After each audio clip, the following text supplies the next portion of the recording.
नमस्कार दोस्तों, एक बार फिर से आपका स्वागत है आपके चैनल लॉजिस्टिक ब्रिज में। मैंने पिछले वीडियोस में आप लोगों को इंकोटर्म्स के बारे में, आईजीएम के बारे में, ईजीएम के बारे में, डॉक्यूमेंटेशन के बारे में जानकारी दी। दोस्तों, आज मैं डिस्कस करूंगा कस्टम्स प्रोसीजर के बारे में। इंडिया से एक्सपोर्ट करने के लिए या फिर कोई गुड्स इंडिया में इंपोर्ट करने के लिए कस्टम्स का क्या प्रोसीजर है। तो कस्टम्स की डॉक्यूमेंटेशन या कस्टम्स का प्रोसीजर कंप्लीट करने के लिए आप किसी भी एक्सपोर्टर या इंपोर्टर के पास में दो ऑप्शन हमेशा अवेलेबल होते हैं। एक वो इन हाउस कस्टम क्लियरेंस करा सकता है। इन हाउस कस्टम क्लियरेंस का मतलब कि कंपनी एक अथोराइज्ड रिप्रेजेंटेटिव अपॉइंट करेगी जो कस्टम ऑफिसर्स के साथ में और कस्टम डिपार्टमेंट के साथ में जो डॉक्यूमेंटेशन प्रोसीजर्स हैं, जहां साइन करना है, जो रिप्रेजेंटेशन करना है किसी कंपनी का, वो पर्सन करेगा और वही क्लियरेंस भी करा लेगा अपनी गुड्स का। और दूसरा ऑप्शन होता है कि एक एक्सपोर्टर या इंपोर्टर किसी सीएचए मतलब कस्टम हाउस एजेंट, ये लाइसेंस्ड कंपनीज होती हैं या लाइसेंस्ड पर्सन होते हैं जो एग्जाम दे करके कस्टम डिपार्टमेंट से एक लाइसेंस गेन करते हैं, जो इसके बेसिस पर उन्हें ये अथोराइजेशन होता है कि वे किसी भी क्लाइंट को कस्टम्स के सामने रिप्रेजेंट कर सकें। अगर कोई इशू आता है तो वो अपने क्लाइंट का पक्ष कस्टम ऑफिसर के सामने रख सकते हैं basis of the facts of the shipment. तो हम लोग ध्यान देंगे कि कस्टम क्लियरेंस की मेन प्रोसेस क्या है किसी भी एक्सपोर्ट इंपोर्ट बिजनेस में। तो एक तो बहुत ही इंपॉर्टेंट होता है डॉक्यूमेंट प्रिपरेशन का। डॉक्यूमेंट प्रिपरेशन से मतलब है कि एक सीएचए ज्यादा वेल ट्रेंड होता है क्योंकि वो पर डे बेसिस पे थाउजेंड्स क्लियरेंस की शिपमेंट्स को हैंडल कर रहा होता है।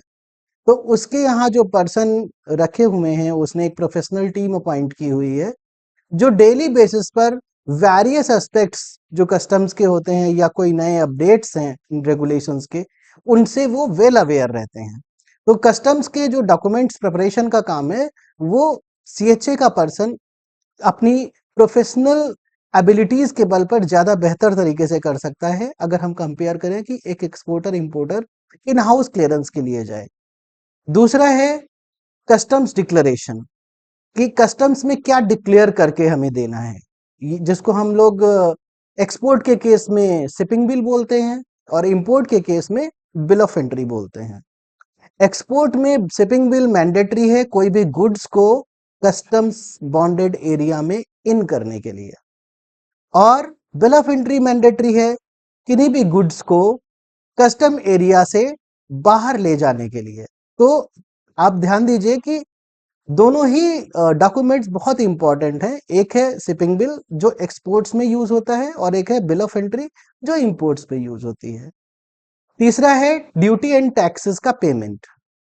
तो ड्यूटी एंड टैक्सेस का पेमेंट का मतलब है कि अगर इंपोर्ट आप ला रहे हो तो जो कस्टम ड्यूटी है, जो उसके ऊपर कोई अगर एडिशनल सेस गवर्नमेंट ने लगाए हैं, जीएसटी लगाई है, तो वो पेमेंट कैसे होगा, कोई टैक्सेस कैसे पे करने हैं। और एक्सपोर्ट के केस में अगर गवर्नमेंट ने किसी भी ऐसी कमोडिटी को रेस्ट्रिक्ट किया हुआ है जिसमें उसने एक ड्यूटी ऑलरेडी एडवांस कर दी है या सजेस्ट कर दी है कि इन गुड्स को एक्सपोर्ट करते समय गवर्नमेंट को एडिशनल ड्यूटी कलेक्ट करनी है, तो ऐसी रेस्ट्रिक्टेड गुड्स के लिए कस्टम ड्यूटी का पेमेंट क्लियरेंस कंप्लीट होने से पहले होगा।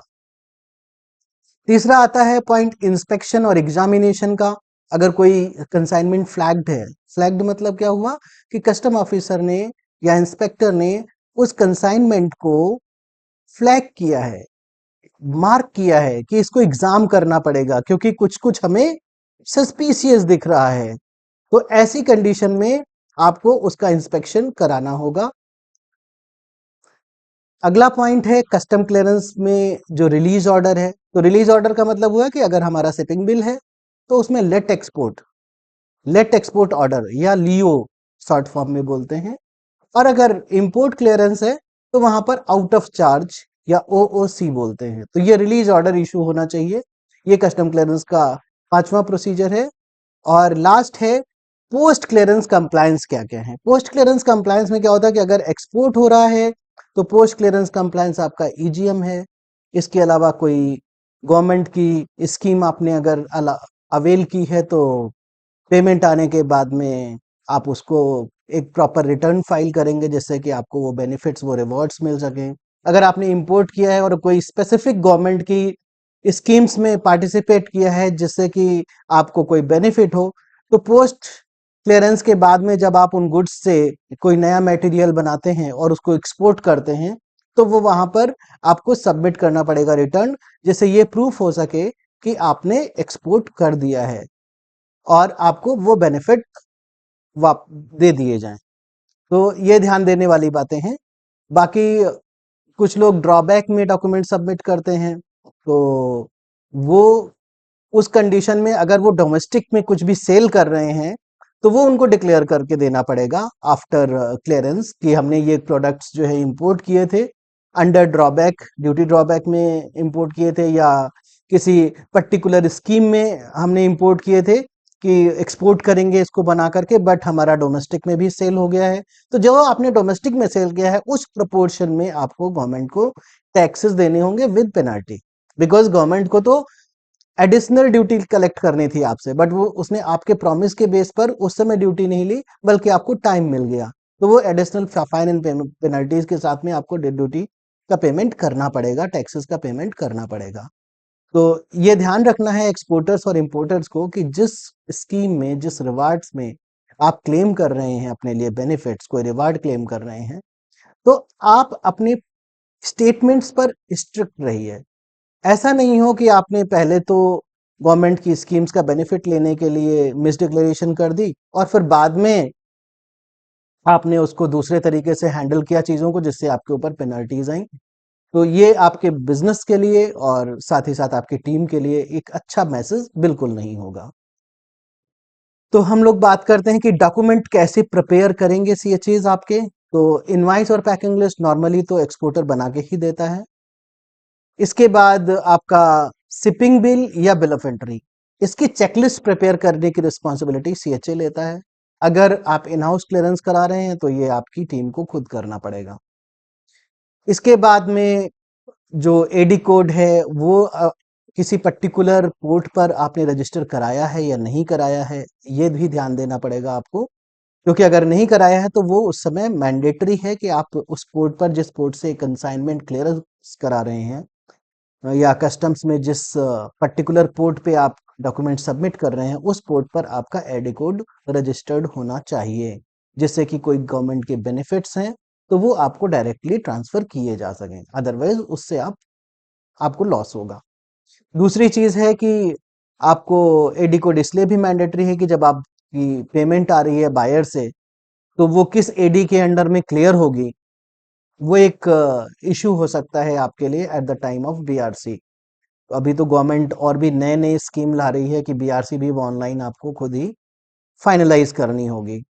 और आईईसी तो मैंडेटरी है ही, जो कि गवर्नमेंट ने 2020 में एक नया रेगुलेशन लाया था आफ्टर कोविड कि आप कि हर एक एक्सपोर्टर को ये मैंडेटरी है कि वो अप्रैल से जुलाई जून एंड तक 3 महीने के टाइम में एवरी ईयर अपनी आईईसी को या एक्सपोर्टर इंपोर्टर कोड को रिन्यू करे या अपडेट करे।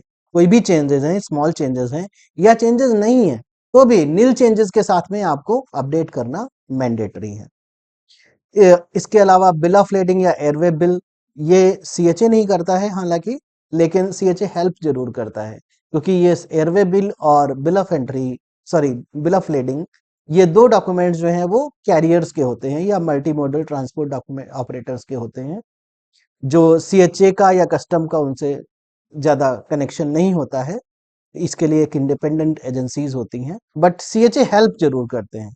अगर आपका इन हाउस क्लियरेंस है तो वो हेल्प आपको नहीं मिलेगी, आपको खुद ही देखना पड़ेगा, एक्सपोर्टर भाइयों को खुद ही अपना एक पर्सन अपॉइंट करना पड़ेगा उस पर्टिकुलर काम को एग्जीक्यूट करने के लिए कि बिल ऑफ लेडिंग लेना है या एयरवे बिल लेना है। एयर कंसाइनमेंट होगी तो एयरवे बिल लेना है, और अगर ओशन कंसाइनमेंट है तो बिल ऑफ लेडिंग लेना है। इसके बाद आता है कस्टम डिक्लेरेशन कैसे फाइलिंग करते हैं। तो आइस गेट एक पोर्टल है, गवर्नमेंट ऑफ इंडिया ने कस्टम्स डिपार्टमेंट की हेल्प से इसको डेवलप किया है। हालांकि आइस गेट अपने आप में एक थर्ड पार्टी सर्विस प्रोवाइडर है, बट वो पूरी तरीके से एज पर सीबीएसई गाइडलाइंस काम करता है। तो वहां पर डॉक्यूमेंट्स आपको अपलोड करने होते हैं। आप यहाँ पर देख सकते हैं कि ये ई संचित का मैंने कोशिश की है कि आपको एक छोटा सा गाइडेंस मिल जाए। ज्यादा बेहतर जानकारी आपको आपका सीएचए दे सकता है, या फिर आप अगर चाहें तो आइसगेट की वेबसाइट पर जाकर के भी एक ट्यूटोरियल आप ले सकते हैं, उसमें ट्यूटोरियल अवेलेबल है। और डॉक्यूमेंट्स कैसे अपलोड करना है, ये सीएचए अपलोड करता है एक ईडीआई फाइल जनरेट करके। पहले आपको चेकलिस्ट भेजेगा, आपने चेकलिस्ट ओके की तो उससे एक ईडीआई फाइल फॉर्म होगी, और ईडीआई ईडीआई फाइल में इनवाइस पैकिंग लिस्ट के साथ में वो डॉक्यूमेंट सबमिट किए जाएंगे, जिससे कि बिल ऑफ एंट्री या शिपिंग बिल जनरेट हो सके। तो अगर एक्सपोर्ट का केस है तो शिपिंग बिल जनरेट होगा, जिससे कि गुड्स जो है वो कस्टम एरिया में, कस्टम बॉन्डेड एरिया में इंटर कर सकें। अगर इंपोर्ट का केस है तो 48 आवर्स बिफोर वेसल अराइवल, मतलब कि कोई भी वेसल जो इंडियन वाटर्स में या इंडियन डॉक में डॉक हो रहा है, तो उसके 48 आवर्स पहले ही आपको बिल ऑफ एंट्री सबमिट करनी मैंडेटरी है। मतलब ये है कि बिल ऑफ एंट्री और आईजीएम, जैसे ही आईजीएम आपका आया, आपके आईजीएम आते ही आपकी बिल ऑफ एंट्री भी सबमिट हो जानी चाहिए। अगर ऐसा नहीं है तो लेट बिल ऑफ एंट्री की फाइन और पेनल्टी भी इंपोर्टर को देनी पड़ती है। इसके बाद आता है कि असेसमेंट कैसे होता है, ड्यूटी कैलकुलेशन किस तरीके से होती है। तो एक तो जो इम्पोर्टेंट, सबसे ज्यादा इम्पोर्टेंट पॉइंट होता है कस्टम्स में, वो होता है एचएसएम, जिसको हम लोग सिस्टमेटिक कोडिंग सिस्टम बोलते हैं, जो कस्टम्स में यूज होता है। कि एक एचएसएन के अंडर ही सारी क्लियरेंस होती है, और एचएसएन से ही डिसाइड होता है कि पर्टिकुलर कमोडिटी पर या प्रोडक्ट पर क्या ड्यूटी स्ट्रक्चर होना चाहिए। तो जब हम डॉक्यूमेंट सबमिट कर रहे होते हैं कस्टम्स में, तो यह मैंडेटरी है कि हमारे डॉक्यूमेंट्स प्रॉपर एचएसएन के साथ जाएं, एचएस कोड बिल्कुल करेक्ट होना चाहिए। इसके बेसिस पर ही कस्टम ऑफिसर आपकी ड्यूटी को असेस करेगा। आपने जो इनवाइस वहां सबमिट की है वो भी करेक्ट होनी चाहिए विदाउट एरर्स, और कहीं पर भी कोई लूप होल नहीं छोड़ना है, जिसके बेसिस पर आपकी असेसेबल वैल्यू कैलकुलेट की जा सके। इंपोर्ट के केस में असेसेबल वैल्यू नॉर्मली जो सीआईएफ वैल्यू है उसका 105%, 101%, बिकॉज 1% का इंश्योरेंस क्लेम किया जाता है, उस बेसिस पर कस्टम्स जो है वो कैलकुलेट करता है आपके असेसेबल वैल्यू, और उसके ऊपर जो भी ड्यूटीज एंड टैक्सेस हैं वो कैलकुलेट होते हैं। इसमें इंपॉर्टेंट है कि अगर आप इंपोर्ट कर रहे हो या एक्सपोर्ट कर रहे हो, तो एक्सपोर्ट्स में आप अपने रिवॉर्ड्स या अपनी ड्यूटीज खुद कैलकुलेट कर सकते हो सेल्फ असेसमेंट के जरिए, और सेम डिक्लेरेशन आप कस्टम में सबमिट कर सकते हो। इसके अलावा इंपोर्ट के केस में कोई स्कीम है या एक्सपोर्ट के केस में कोई स्कीम है, उसका बेनिफिट भी आप खुद ही कैलकुलेट कर सकते हो, और अकॉर्डिंगली आप अपने डॉक्यूमेंट्स सबमिट कर सकते हो। फाइनल एग्जामिनेशन कस्टम ऑफिसर की रिस्पॉन्सिबिलिटी है। नेक्स्ट पॉइंट पे हम आएंगे, एग्जामिनेशन ऑफ गुड्स। तो एग्जामिनेशन का क्या पॉइंट है वो हम अभी यहाँ समझने की कोशिश करेंगे कि गुड्स का एग्जामिनेशन क्यों होना चाहिए। तो एक तो सेफ्टी मेजर्स इंपॉर्टेंट होते हैं, कि जो आप गुड्स भेज रहे हैं वो प्रॉपर सेफ्टी मेजर्स आपने लिए हैं या नहीं। दूसरा है कि जो गाइडलाइंस हैं गवर्नमेंट की, एक्सपोर्ट के केस में या इंपोर्ट के केस में, उन गाइडलाइंस को आपने प्रॉपर तरीके से फॉलो किया है या नहीं किया है। तो फिजिकल इंस्पेक्शन क्यों और कब होना चाहिए, या एग्जामिनेशन कब होगा, जब किसी भी कमोडिटी का फिजिकल इंस्पेक्शन रिक्वायर्ड हो।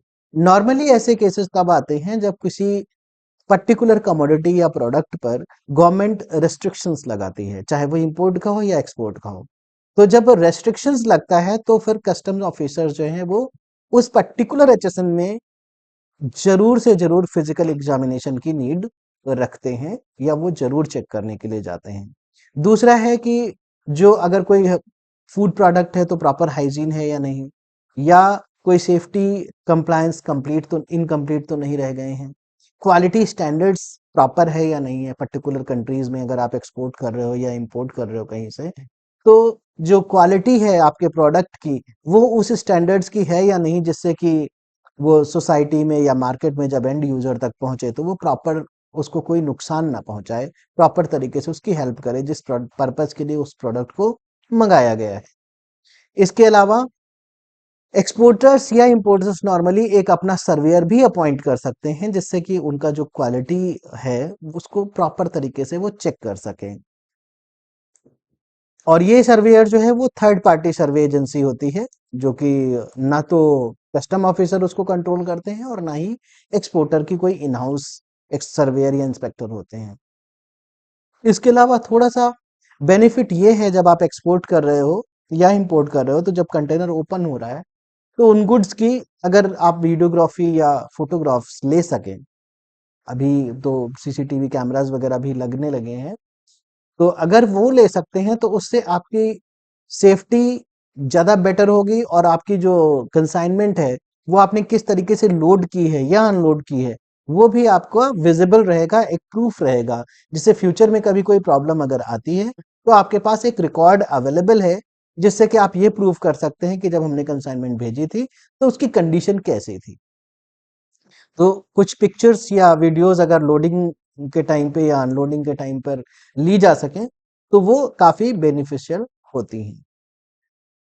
इसके बाद आता है ड्यूटीज एंड टैक्सेस का पेमेंट। तो एक बार जब ड्यूटी एसेस हो गई तब कस्टम ऑफिसर जो है वो एक चालान जनरेट करवा देता है सिस्टम में, जिससे कि वो चालान पर्टिकुलर एक्सपोर्टर या इंपोर्टर के अकाउंट में शो होने लगता है।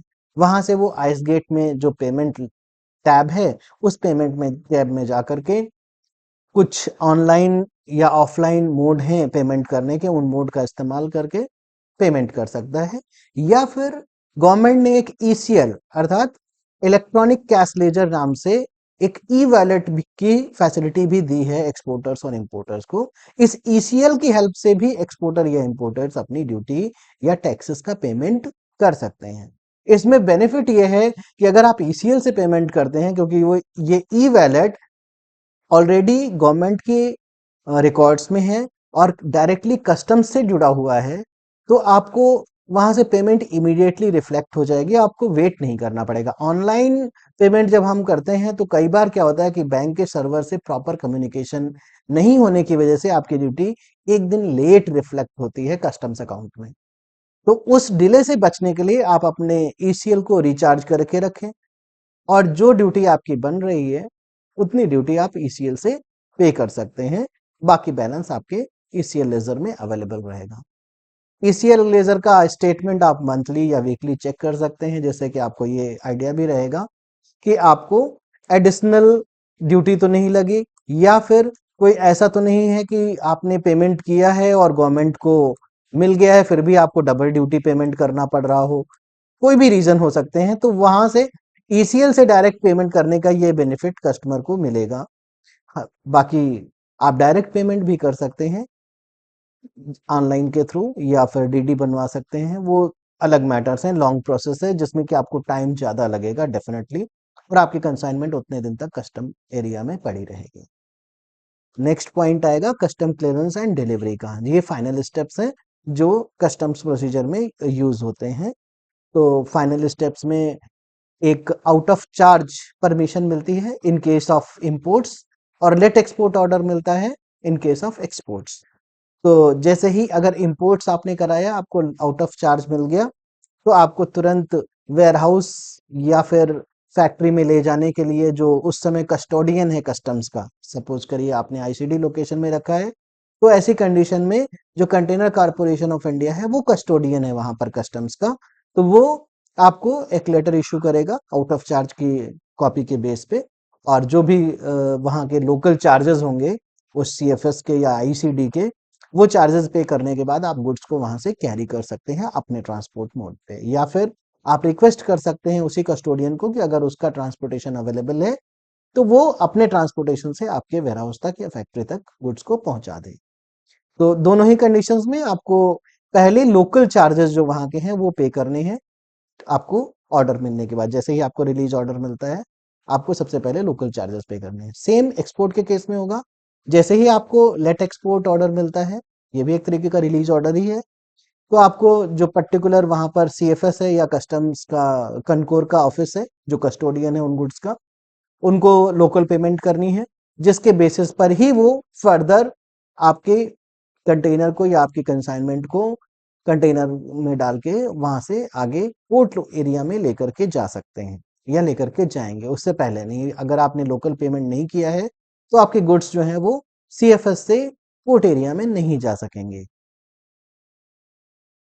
तो आज के लिए इतना ही दोस्तों। अगर इसमें कुछ आपको लगता है कि कोई पॉइंट मिस हुआ है तो आप लोग कमेंट सेक्शन में मुझसे पूछ सकते हैं, या मैं कोशिश करूंगा कि आप लोगों को कोई एक नया वीडियो बनाऊं जिसमें कि आप लोग अगर कुछ पॉइंट्स हमें देंगे तो उनके बेसिस पर मैं उन सारे पॉइंट्स को क्लियर कर पाऊं।